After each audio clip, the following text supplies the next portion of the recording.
Boa noite, que a paz do nosso Senhor Jesus Cristo esteja conosco hoje e sempre. Hoje nós vamos conversar sobre o tema Introdução a Sócrates e a Platão. Trago um abraço fraternal de todos que fazem o semeador do bem para essa casa tão acolhedora que é o Nina Aroeira. Agradeço a nossa irmã Cristiana Neri pelo convite e nós vamos conversar um pouco sobre esses dois grandes filósofos da civilização grega que foram percussores, segundo Kardec, da doutrina espírita e das ideias cristãs. Antes de nós começarmos com o nosso tema, falar do nosso tema, vamos orar, pedir a Deus para que nesse momento nós tenhamos compreensão de tudo que for falado, tudo que for dito de Sócrates e de Platão. Então, meus irmãos, vamos elevar o nosso pensamento a Jesus e orar. Senhor Deus, Pai de divina bondade, cá estamos, Senhor.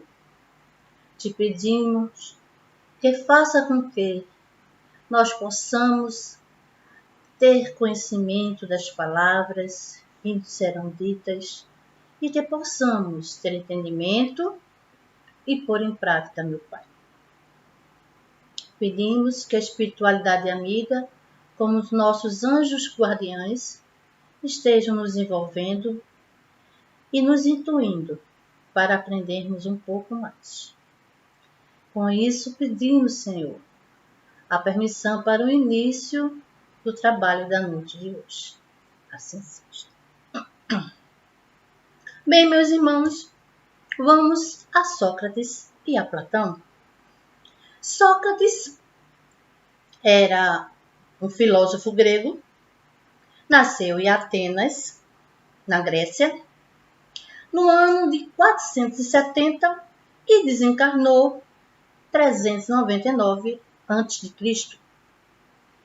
Ele era tido como o primeiro pensador a estabelecer os fundamentos filosóficos da cultura ocidental. Sócrates era pobre, filho de pai escultor e pedreiro, e sua mãe era parteira. Sócrates vivia embebido em seus pensamentos. Ele ficava a maioria do tempo sentado pensando. Ou, quando não estava meditando, estava conversando com seus discípulos, procurando ajudá-los a achar a verdade, para ir em busca da verdade. E qual seria essa verdade de Sócrates? Sócrates ele gostava muito de expor o que tinha de mais íntimo nas pessoas. O seu autoconhecimento. A pessoa tinha que se conhecer. Por isso aquela velha frase que todos dizem, que foi Sócrates que falou, conhece-te a ti mesmo. Não é? Mas ele era uma pessoa extremamente tranquila, uma pessoa muito dedicada ao outro, né? E Platão? Platão, também grego, nasceu em Atenas, só que mais jovem do que Sócrates. Nasceu em 427 a.C. e desencarnou em 347 a.C. Certo? Filósofo grego, considerado um dos principais pensadores da história antiga. Era discípulo de Sócrates. Ele era tão parecido com Sócrates em pensamentos que ele deixou completamente as intenções de seguir a carreira política para seguir os ensinamentos de Sócrates. Ao contrário de Sócrates, ele era aristocrata, ele era de família nobre, estudou todas as ciências que podia se imaginar na época, teve uma excelente educação.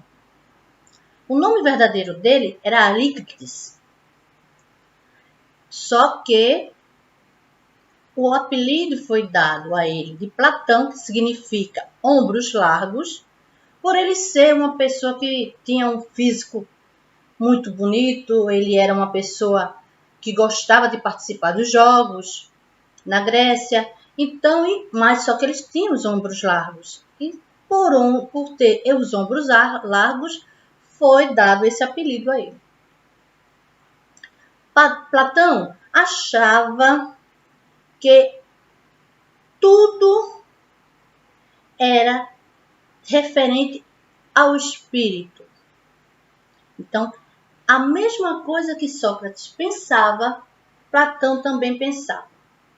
Sócrates falava da separação da alma do corpo. E Platão também, a mesma coisa, só que ele evidenciava o espírito. Para Platão, Sócrates era o homem uma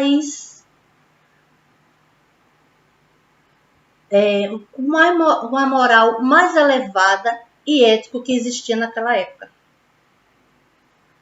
Ele gostava muito de frisar isso, que Sócrates era o homem que tinha a moral mais elevada e era o mais ético daquela época. Né? Então, Kardec fala que todas as ideias novas que tem por base na verdade não surge de repente, vão aparecendo aos poucos. A espiritualidade não faz as coisas tudo de uma hora para outra. Então, Jesus teve os percussores dele. E Kardec disse que um dos percussores de Jesus foram Sócrates e Platão. Por isso que Kardec ele faz essa comparação. Por quê? Tal qual Jesus, Sócrates não escreveu nada, absolutamente nada. Ele conversava com seus discípulos, ele conversava com as pessoas, ele ficava horas e horas perdidos em falar dos seus pensamentos. E Jesus também. Jesus conversava com todos e ninguém nunca escreveu nada. Quem escreveu o que Jesus falava foram os evangelistas. E Sócrates, quem escreveu os seus pensamentos, os seus ensinamentos, foi Platão. Por isso, Platão, ele tem uma ideologia de pensamento muito semelhante a Sócrates. Tem muitas frases que são de Sócrates e as pessoas confundem dizendo que é de Platão e as frases de Platão, as pessoas pensam que ser de Sócrates. De tão semelhantes que são os pensamentos. Né? Então, Jesus e Sócrates, eles escreveram por palavras, não escreveram, ensinaram por palavras e por ações, né? Dando seus exemplos e, com isso, seus discípulos o seguiram. Jesus, até hoje, nós fazemos o possível para seguir, né? O possível, porque não é nem um pouco o tanto que Jesus pregou, do tanto que Jesus fez, do tanto que Jesus nos ensinou e nos deixou aqui. Amor, caridade, né? Perdão. Então, Falta muito, muito, muito, muito para nós chegarmos perto do que tanto Jesus falou, né? Jesus foi acusado de corromper o povo com seus ensinamentos.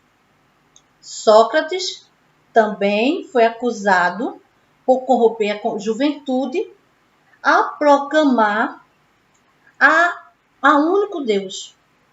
Porque na Grécia Antiga havia o politeísmo, quer dizer, crença em vários deuses, não é? E também a imortalidade da alma.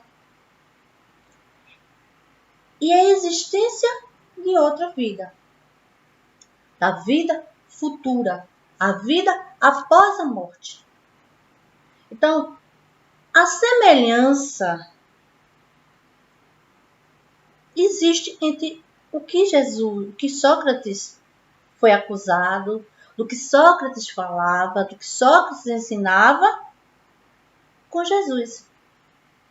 Não é isso? Então, é muito semelhante.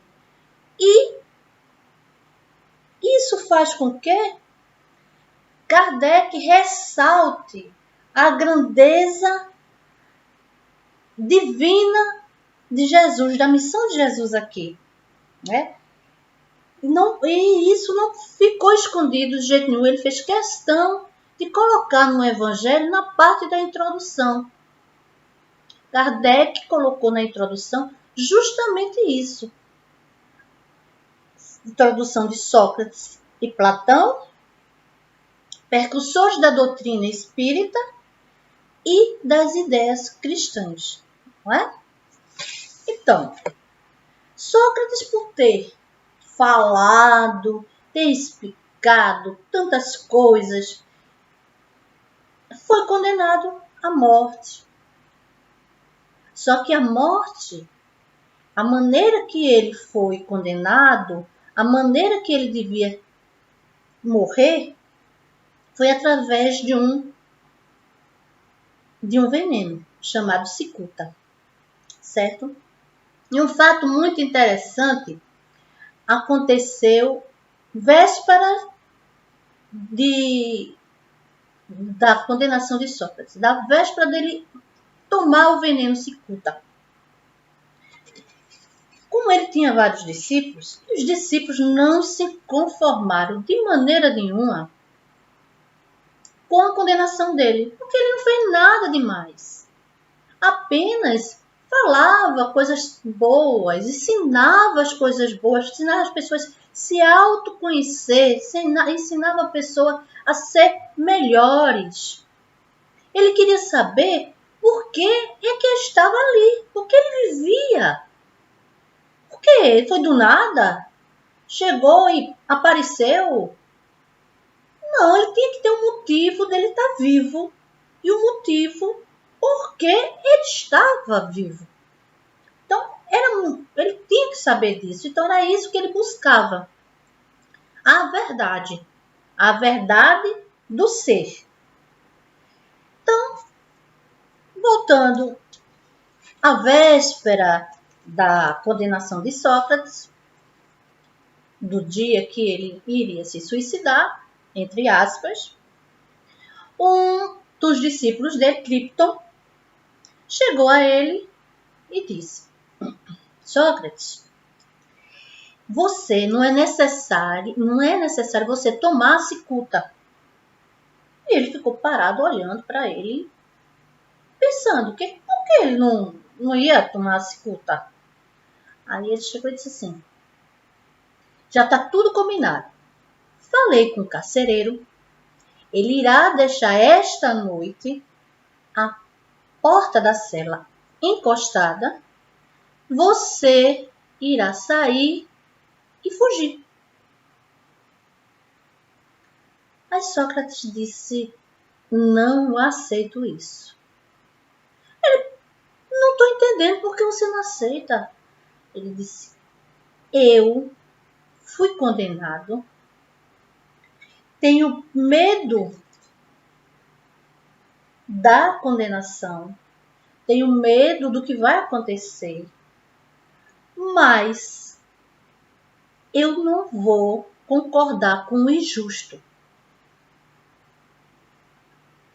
Como é que eu, amanhã, não ter tomado a cicuta, vou olhar para vocês e vou falar de justiça, de ética, de moral, das virtudes da alma, se eu aceitar esse suborno? Eu não ia ficar bem comigo mesmo. Então, eu vou fazer o que é de ser feito.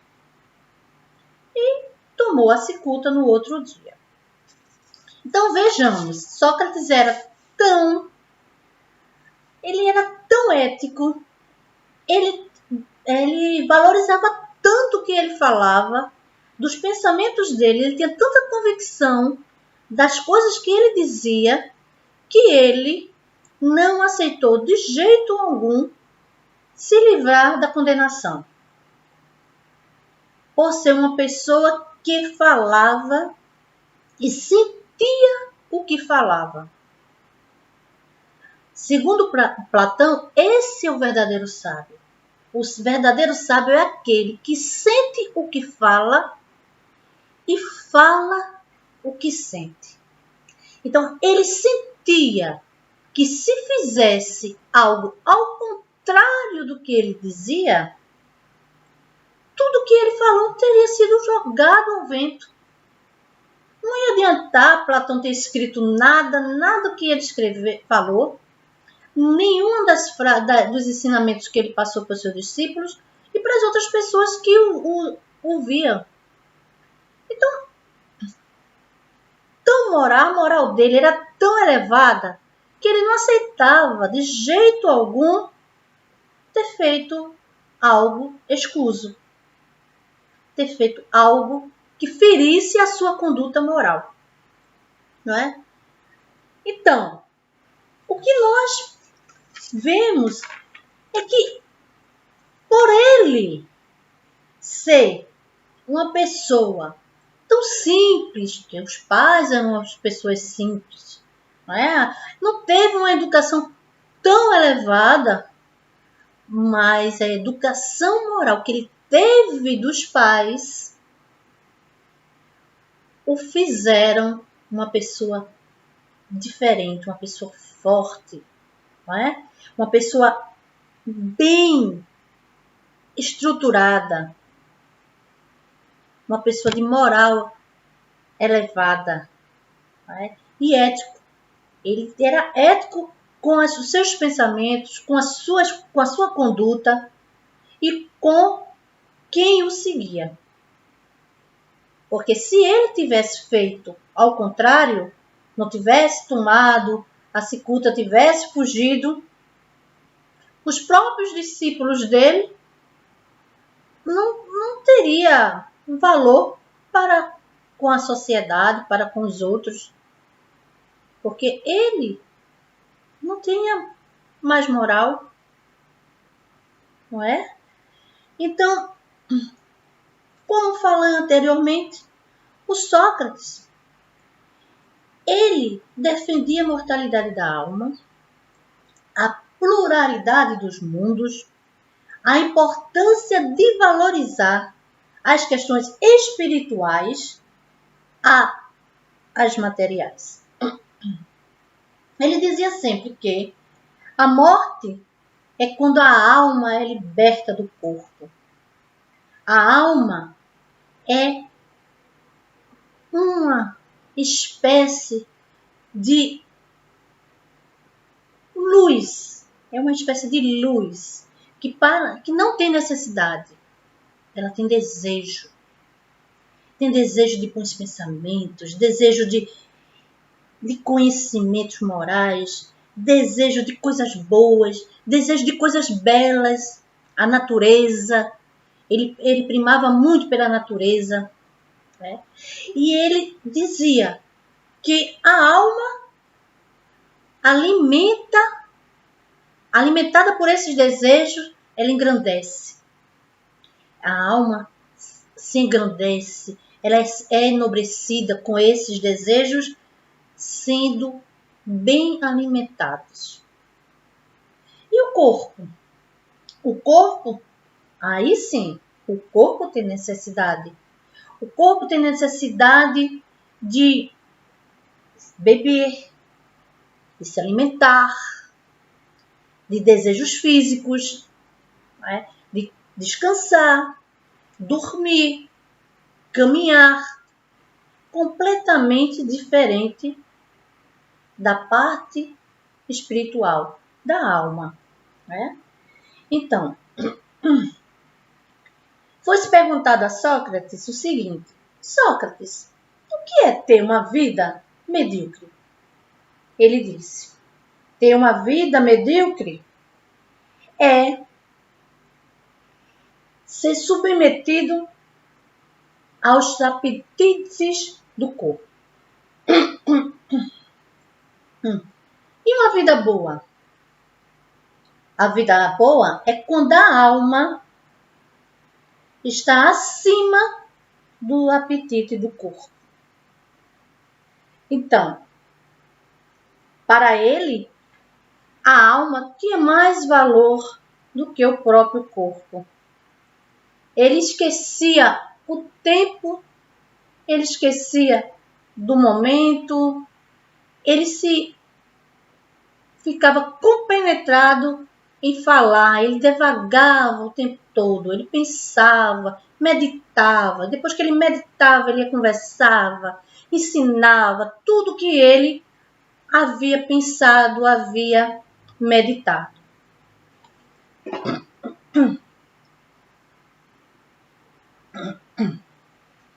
Então, Sócrates ele não entendia por que os gregos queriam conhecer o mundo. Ele está na época, a Grécia era o berço das civilizações naquela época, né? E é conhecida como tal, o berço das civilizações. Quantos matemáticos, Tales de Mileto, Pitágoras, eles gostavam de ver as partes da matemática, descobrir as coisas, mas é pelo lado material. Queria conhecer o mundo. Mas Sócrates dizia, por que quer conhecer o mundo se não conhece a si mesmo? Como é que eu vou conhecer? É como se fosse viajar, não é? A gente conhece, mora no bairro, mas quer conhecer outro bairro.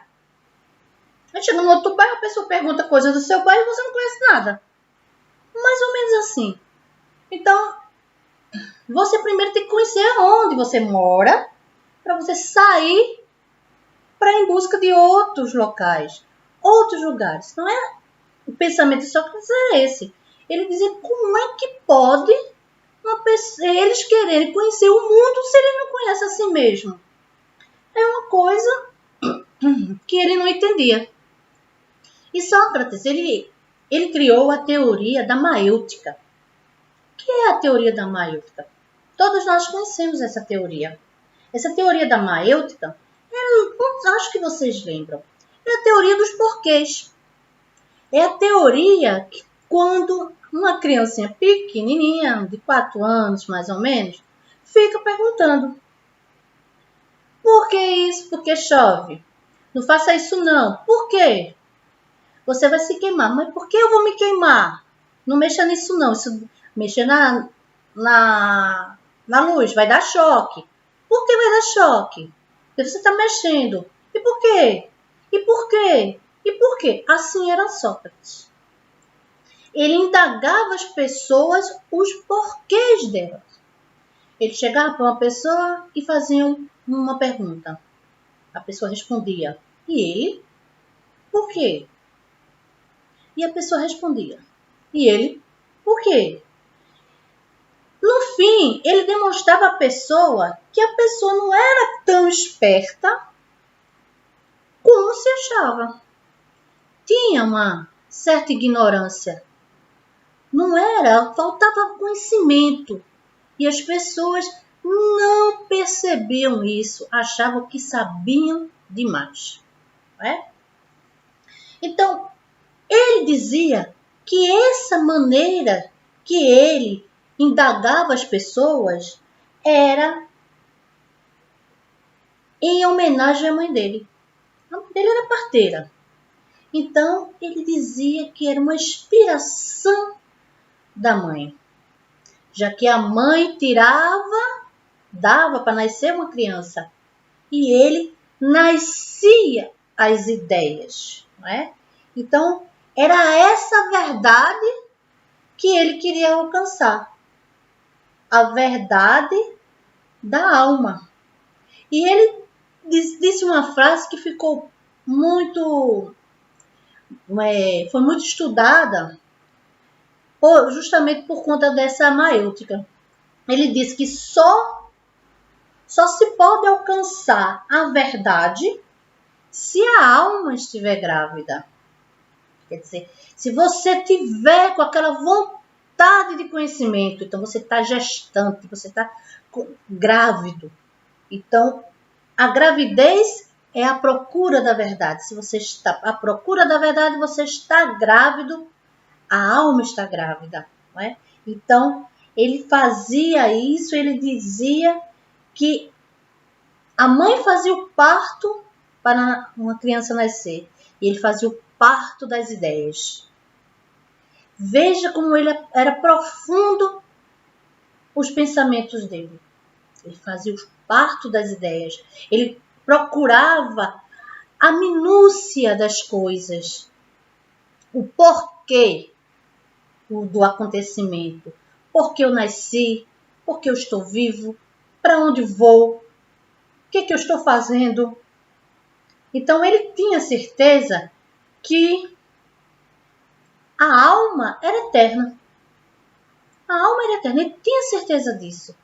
Então já é a percussão da nossa doutrina. E já é uma alusão à nossa doutrina, a doutrina espírita. Não é? Que nós sabemos que a nossa alma, o nosso espírito é eterno. E a parte que ele fala de Jesus, que ele coloca os ensinamentos de Jesus, é justamente isso. A parte de ensinar, de ajudar as pessoas. Ele ajudava muita gente.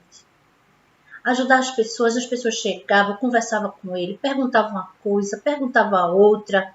E também tinha curiosos, né? Como todo mundo sabe que muitas pessoas, quando vê uma pessoa que tem um certo dom, aí pergunta, tolice. Tinha gente que chegava para ele e perguntava, Sócrates, você acha que eu devo casar? Aí ele dizia, uma coisa eu lhe digo, você se arrependerá das duas coisas. Quer dizer, se casasse, se arrependeria, e se não casasse, a mesma coisa. É? Então, um momento que Sócrates, falando em casamento, me veio a lembrança de outro fato, muito interessante. Sócrates, ao chegar em casa, depois das suas andanças, das suas doutrinações pelo dia, chegou em casa e a esposa dele falou que não tinha pão. O filho disse, eu quero pão, não tem pão, eu quero pão. Aí ele chegou e disse, não se preocupe, eu vou providenciar o pão. Sai Sócrates mais uma vez à procura do pão. Só que, ao sair, ele se encontra com os discípulos. E os discípulos conversam aqui, conversam ali, pergunta aqui, pergunta ali. E como Sócrates, quando começava a fazer o questionamento dos porquês, era porquê atrás de porquê, porquê atrás de porquê, o tempo foi-se embora. Nesse caso, passaram-se 2 dias. 2 dias. Sócrates retorna nesses 2 dias. Chegou em casa, parecia que não tinha acontecido nada. Cadê o pão? Esqueceu do pão. Chega a esposa. Fala, esbraveja, fala pra lá, fala pra cá. Ele vai e senta na soleira da porta, calado, deixando ela falar. Fala. Depois que ela falou bem muito, ela pega uma bacia, chega e joga nele. Aí ele olha para ela e diz: depois da trovoada, é justo que venha a tempestade. Então, ele se colocou no lugar dela. Ele foi empático nesse momento. Não é? Ele foi empático. Ele chegou, viu que não adiantava esbravejar. Ia ficar um falando, um outro falando, outro falando.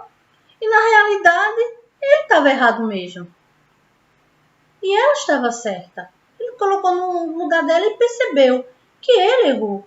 Então não adiantava falar. Então ele foi uma pessoa que pensava, se colocava no lugar do outro, sabia quando errava, sabia quando o outro estava certo.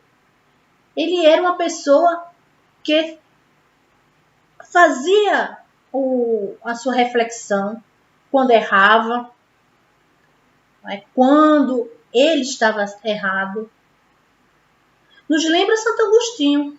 Santo Agostinho nos disse, né, que à noite nós devíamos, ao deitar, orar e relembrar o que nós fizemos durante o dia, para que tivéssemos a oportunidade no outro dia de consertar o que tivesse errado. Não é isso? Então, desde essa época, Sócrates já tinha essa intuição de fazer isso, de colocar-se no lugar do outro, perceber se estava certo, se não estava, não é? Para poder levar à frente os ensinamentos dele, né? É muito importante justamente uma pessoa ter o autoconhecimento, a pessoa se analisar, a pessoa saber do que é capaz, saber do que faz errado. É muito difícil. Não estou dizendo que seja fácil. É muito difícil você se olhar, se perceber que você está fazendo coisas erradas. É muito difícil. Tanto é que hoje você vê na internet, você vê vários cursos, né, sendo disponibilizados aí para você fazer um autoconhecimento. O próprio Haroldo Dutra está com um curso recente, vai começar, se não me engano, essa semana ou na próxima, né, que vem, sobre autoconhecimento. Então, é muito importante você ter essa análise de si para poder ver as suas falhas. Aonde você deve se melhorar, se você é uma pessoa calma, se você é uma pessoa serena, se você tem capacidade de entender o próximo, o outro, não é? E esse outro é um outro tão perto, o próximo é um próximo tão perto que é você mesmo. O próximo mais perto é você. Então, o que eu estou falando, eu estou ouvindo. Então, primeiro quem ouve sou eu. Então, eu tenho que ter essa consciência, eu tenho que procurar ver e tentar me melhorar. Tentar superar as coisas erradas e seguir aos poucos, melhorando, tropeçando aqui, tropeçando ali. E, no fim, não vamos chegar a 100%, né? Deve demorar umas encarnaçõezinhas aí, mas de encarnação em encarnação, aumentando um grãozinho, eu acho que a gente chega um pouquinho mais, né? Porque 100% só Deus e Jesus. Isso aí ninguém vai chegar a 100%, com certeza, né? Nem o próprio Chico se dizia 100% nas coisas que fazia. Tantas pessoas perguntam, Chico, você é como se fosse o santo. Não sou santo. Eu não sou santo. Ele mesmo dizia, não é? Então, Sócrates, ele foi na ilha de Delfos, né, no templo de Apolo, e lá tinha escrito aquela célebre frase que todos dizem que foi Sócrates que escreveu, mas na realidade não foi. Na realidade, ele achou lá no templo de Apolo, na ilha de Delfos, a seguinte frase: Homem, conhece-te e conhecerás o universo e os deuses. Tudo sem excesso. Homem, conhecerás a ti mesmo e o universo e os deuses. Nada, tudo sem excesso. Quer dizer, você vai se conhecer, vai conhecer o universo, quer dizer, os outros lugares, outras pessoas, né, que faz parte do universo, mas tudo moderadamente, nada sem excesso, nada além do que a gente deve saber, nada além do que a perna alcança, nada além que o passo que nós podemos dar. Né? Homem, conhece-te a ti mesmo e conhecerás o universo e os deuses. Tudo sem excesso. Certo? Então, é isso que se deve pensar. A gente não deve fazer nada com aquele pensamento de eu vou querer mais, sempre mais, né? As pessoas não se conformam com pouco, não se conformam com o que tem, que é sempre mais, que é sempre mais. E por que não procurar esse mais através do conhecimento? Não através das coisas materiais, não através de dinheiro. Não que dinheiro não seja ruim, não. Tudo sem excesso. Tudo na quantidade certa, não é? Tudo tem a quantidade para poder você trabalhar com aquilo, para você poder se realizar. Não condeno quem tem muito dinheiro, graças a Deus que tenha, mas que faça bom proveito dele, não é? Tudo tem que ser assim, tudo tem que ser sem excesso, moderado, né? Com os pés no chão, direitinho. Então, voltando a Sócrates, certo dia, um amigo de Sócrates disse a ele: Sócrates, eu fui ao oráculo. Ele me disse que o homem mais sábio da época é você. Ele disse: eu? Por que eu? Aí lá vem os porquês.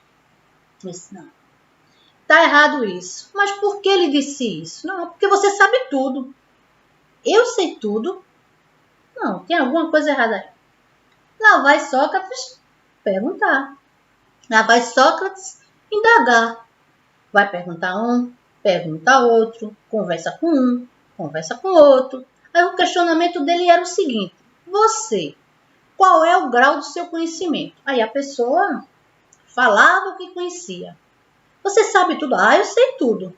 Sei isso, eu sei aquilo. Aí contava. Como era o berço das civilizações, as pessoas eram gostavam muito de aprender música, arte, né? Várias coisas, esportes. Então ele achou, andou, pesquisou, conversou com um aqui, conversou com o outro, parou, sentou, meditou e pensou: por que eu sou considerado o mais sábio? Depois de muito pensar, depois de muito meditar, depois de muito analisar a si mesmo, ele descobriu: já sei.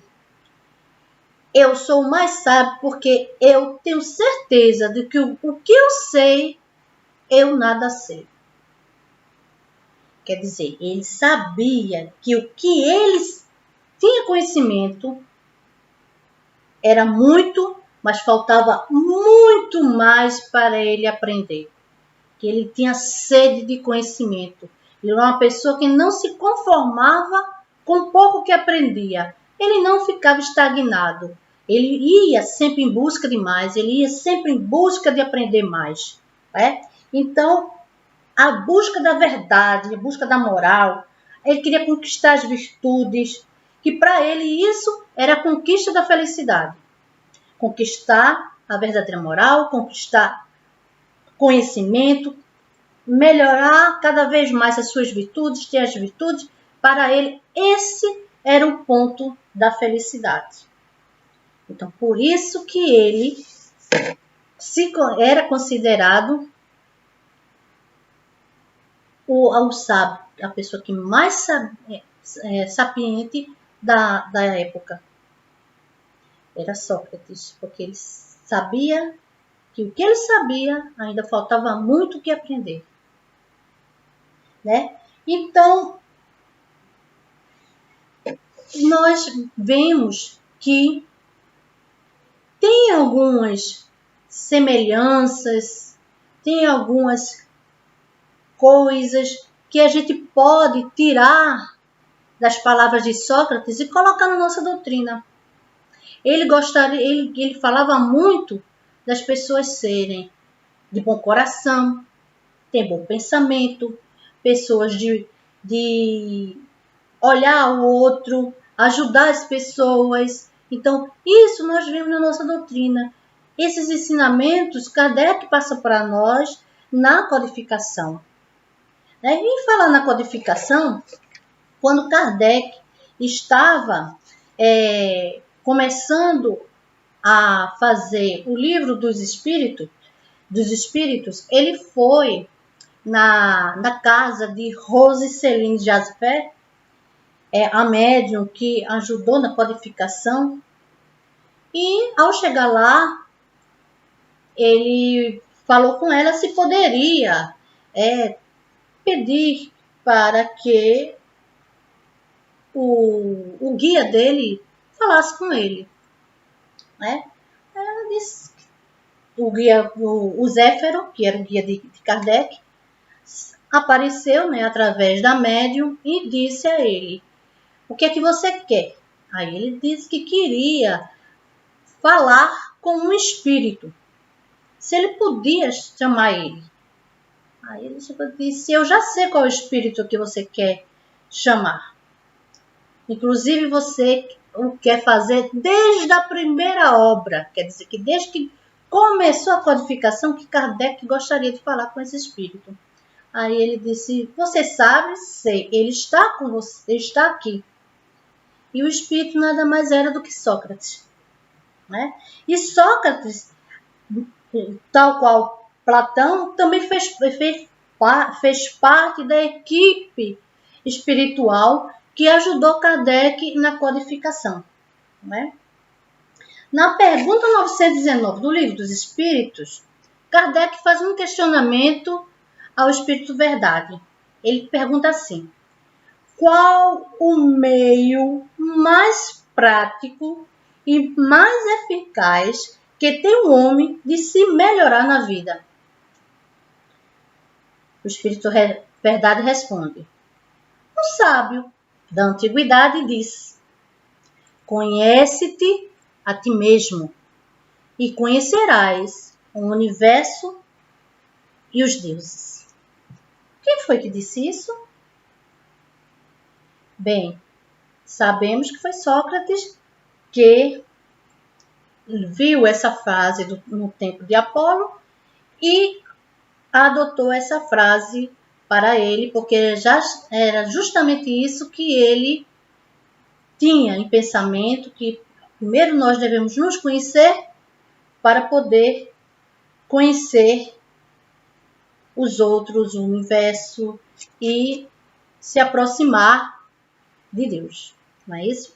No caso, seguir as leis divinas da bondade, da paciência, da caridade, do amor, né? Que ele falava em amor.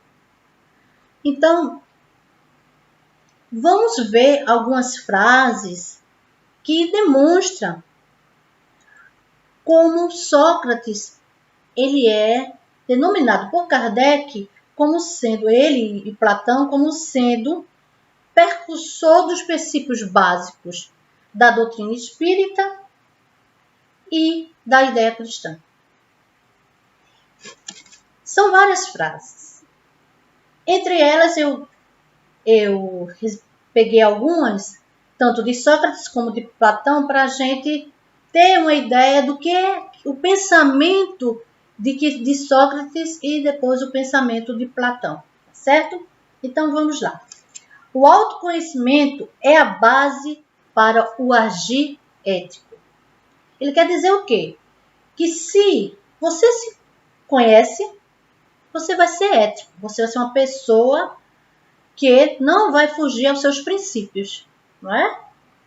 Outra frase, não penses mal dos que pensam mal. Pensas somente que estão equivocados. É o tal julgamento, né? A gente deve evitar julgar. Cai sempre em erro. Nós nunca deixamos de julgar. Às vezes nem falamos, a gente já pensa. Mas é uma coisa que a gente deve combater.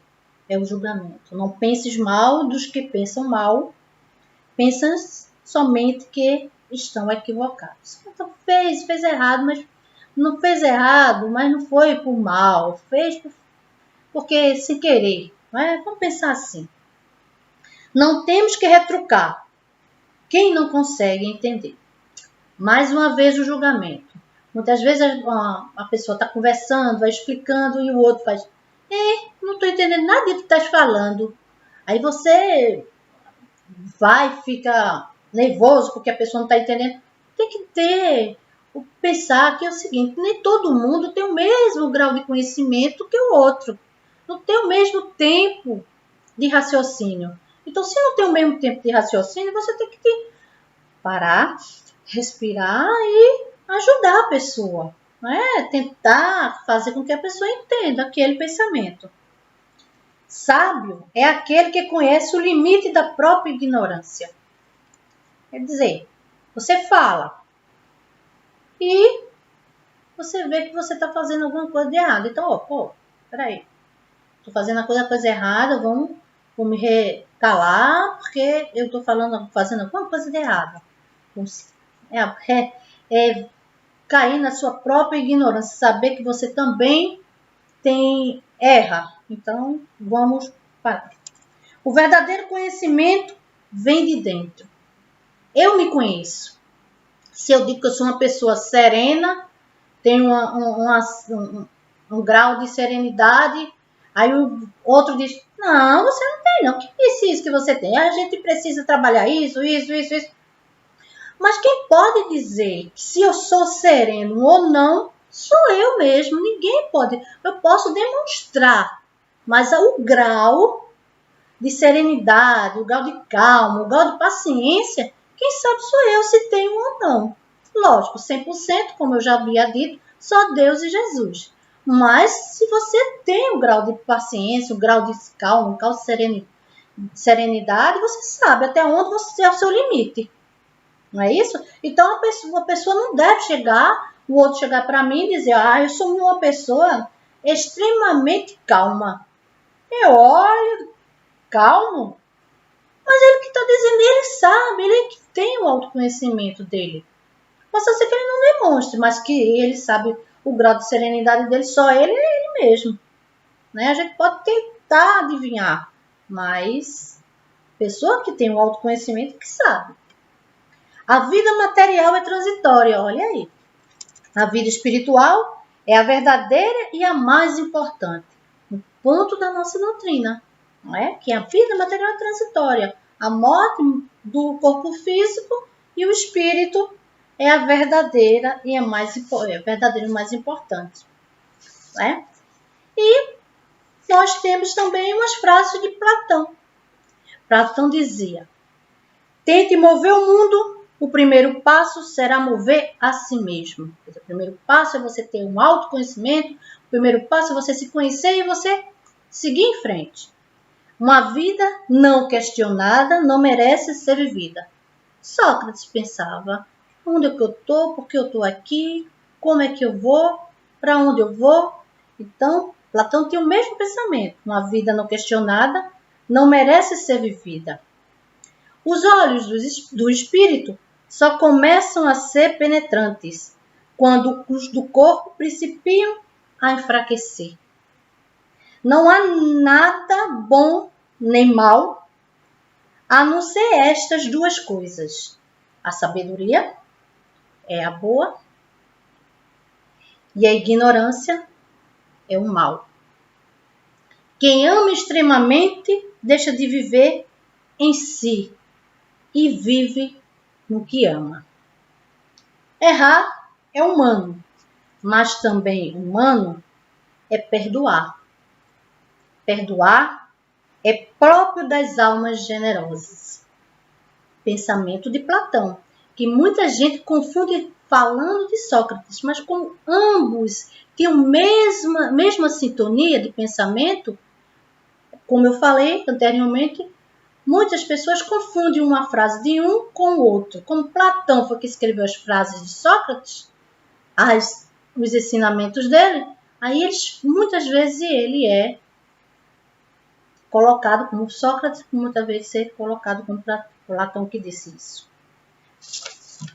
E nós temos a última frase que ele diz: a ignorância é o único mal. Bem, meus irmãos, nós temos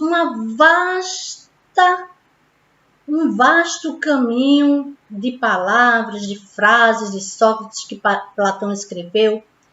E é muito interessante se vocês se interessarem em procurar, pesquisar, ler no Evangelho, a introdução, comece a ler, leiam, tem várias outras conotações referente a esses dois filósofos que foram percussores da nossa doutrina, que falaram das ideias cristãs, foram antecessores de Jesus, não é? Porque como todos nós sabemos que antes de Jesus vir, vieram outros, para quando Jesus vir, a coisa já estivesse mais encaminhada, para que os pensamentos, as palavras de Jesus não ficassem soltas ao vento, não é?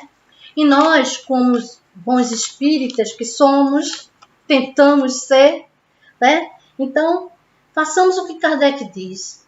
O espírita, você conhece um verdadeiro espírita quando ele tenta conter as suas más inclinações. Vamos ser pessoas melhores, vamos ser pessoas que faça com que essa doutrina siga para frente, tão acolhedora como é e tão esclarecedora. Certo, meus irmãos? Então, vamos amar mais e vamos nos instruir. Quanto mais nós aprendemos, quanto mais nós temos que aprender, porque é aprendendo que nós vamos levando o que Jesus, o que Deus, seguindo a lei divina, o que Deus nos mandou, Jesus fala para nós, sendo pessoas melhores. Nós temos que viver o apetite da alma antes do desencarne, né? Então, meus irmãos, vamos seguir em frente. Agradeço mais uma vez a oportunidade de trabalho e que nosso Jesus esteja conosco sempre. Vamos elevar nosso pensamento, fechar os nossos olhos, sentir cair as energias positivas e salutares em cima de nós. Vamos orar. Senhor, fazei-me instrumento de vossa paz. Onde houver ódio, que eu leve o amor. Onde houver ofensa, que eu leve o perdão. Onde houver discórdia, que eu leve a união. Onde houver dúvida, que eu leve a fé. Onde houver erros, que eu leve a verdade. Onde houver desespero, que eu leve a esperança. Onde houver tristeza, que eu leve alegria. Ó Mestre, fazei que eu procure mais consolar que ser consolado, compreender que ser compreendido, amar que ser amado. Pois é dando que se recebe, é perdoando que se é perdoado, e é morrendo que se vive para a vida eterna. Assim seja. Que a paz de Deus fique entre conosco hoje e sempre. E que esse momento que nós estamos vivenciando, em breve, vai passar, porque Deus está nos protegendo, está fazendo com que todos os nossos anjos protetores estejam sendo fortalecidos para estar junto de nós, nos dando fé, para que nós tenhamos fé em Deus, que tudo isso é um momento passageiro. Fique com Deus. Boa noite.